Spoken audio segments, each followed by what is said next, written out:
দৌলইয়া আমার বাড়ির সামনে দিয়া রঙ্গ কইরা হাঁটা যায়, ওরে বুকটা ফাইটা যায়, ফাইটা যায়, ওরে বুকটা ফাইটা যায়।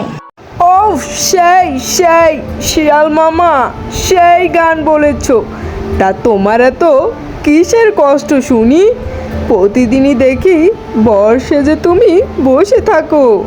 তুমি জানো না গো বানর মামা, আমার বাবাই দেয় না আমায় বিয়া, আর কত কাল থাকবো আমি এমন হইয়া।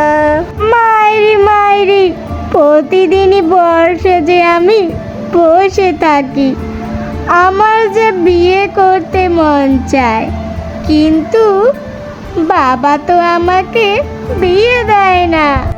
ও আরে আরে, এই কথা। তা তুমি তোমার বাবাকে মুখ ফুটে বলেছিলে কখনো বাবা আমি বিয়ে করব?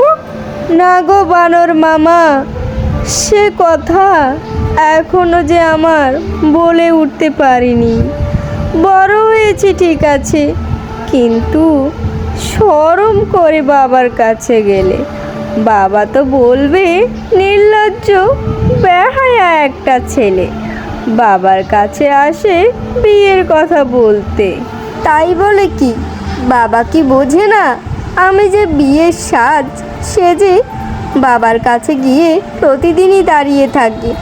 বাবা তো কিছু বলতে পারে, খোকা তোর জন্য মেয়ে দেখেছি, তা না এই বুড়ো বয়সে বাবা আমাকে নতুন মা আনার কথা প্রায়ই বলে। ও ব্যাপারটা বুঝেছি। তা শিয়াল মামা তুমি করোটা কি শুনি? আমার কাছে বহুত সুন্দর একটা পাত্রী আছে, বেশ ভালো মানাবে তোমার সাথে। তা কথা বলবে নাকি? বানর মামা গো, আমি তো কিছুই করি না, বাপের হোটেলে খাই, আমার কাছে কি মেয়ে বিয়ে দেবে?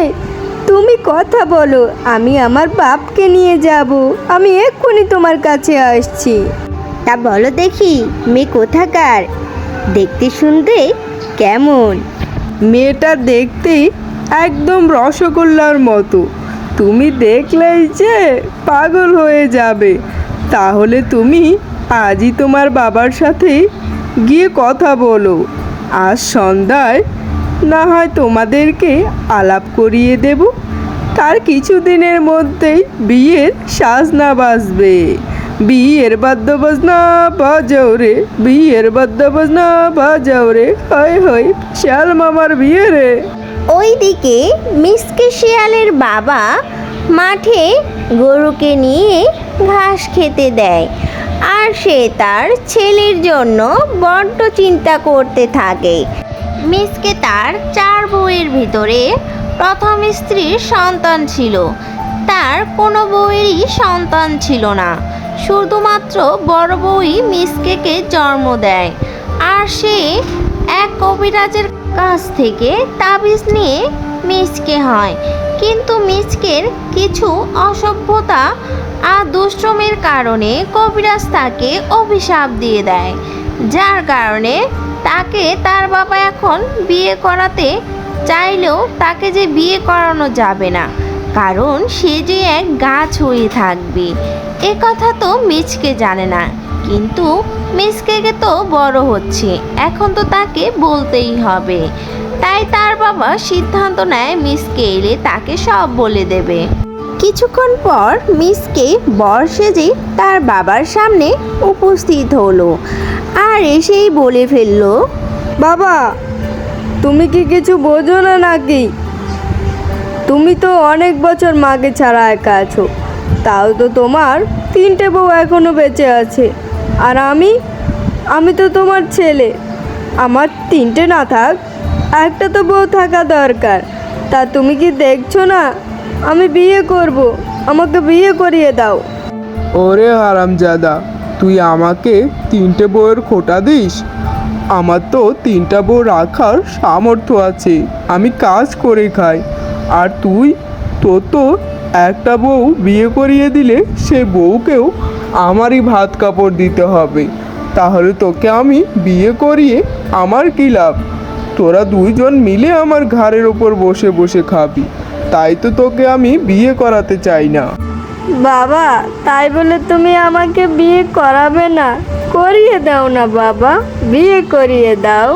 তারপর মিসকের বাবা মিসকেকে তাদের সাথে ঘটে যাওয়া সব ঘটনার কথা খুলে বলে, আর মিসকেও অবাক হয়ে যায়। তার এই অল্প বয়সেই তাকে যে গাছ হয়ে যেতে হবে, তাই সে মনে মনে অনেক কষ্ট পাচ্ছিল। আর এর থেকে কিভাবে তার ছেলে বাঁচবে তাও সেটা মিসকেকে বুঝিয়ে বলে। কিছুদিন পর মিসকে শিয়াল এক সুন্দরী নারীর বাড়ির উঠোনে কলা গাছ হয়ে দাঁড়িয়ে থাকে।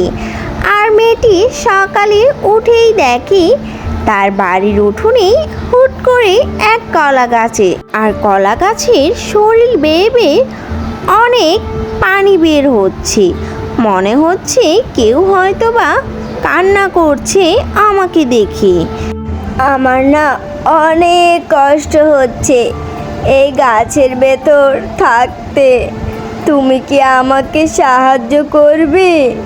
ওমা, সে কি কথা! কলা গাছ দেখিয়ে কথা বলছে, তা তুমি কান্না করছো কেন? আর তুমি অমনভাবে গাছের ভিতর গেলে কিভাবে?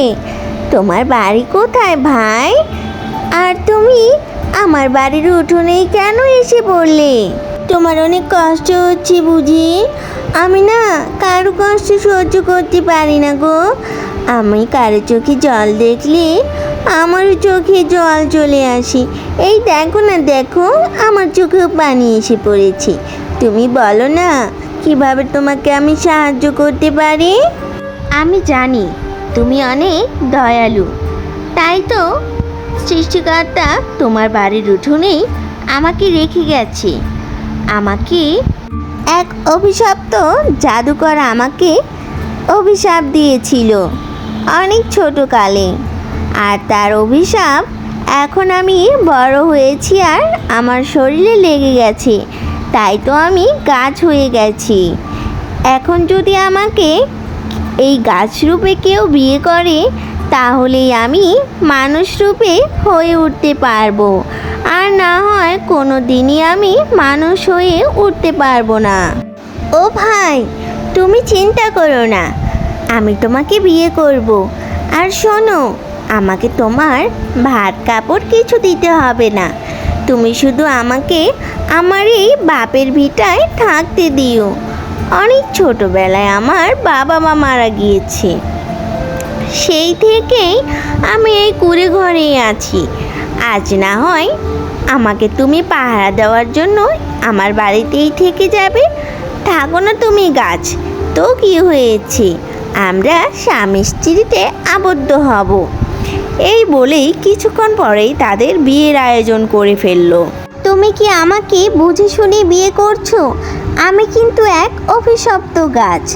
আমাদের বিয়ে হলে যদি আমি আবার আমার পুরো শরীরটা না পাই তাহলে কিন্তু তোমার এই বাড়িতে একা একাই থাকতে হবে। আমি না হয় সারা রাত ভরি তোমাকে পাহারা দেব, তারপরও তুমি ভেবে নাও আমাকে তুমি বিয়ে করতে রাজি আছো কি না। তারপর শিয়ালিনী বলল, আমি অত কিছু বলতে চাই না বা শুনতেও চাই না। আমি তোমাকে এখন থেকে এই আগুন সাক্ষী রেখে বিয়ে করে ফেললাম। একথা বলার সাথে সাথেই সেখানে যেন এক রকম অদ্ভুত কিছু সৃষ্টি হচ্ছিল। আর তারপরে সেই কলা গাছ থেকে তার স্বামী বেরিয়ে এলো, আর সেটা দেখে সে বেশ আশ্চর্য হয়ে গেল আর বলল, তুমি তো অনেক সুন্দর। আর তখন শিয়ালও বলল, তুমিও অনেক সুন্দর, আজ থেকে তুমি আমার সুন্দরী বউ।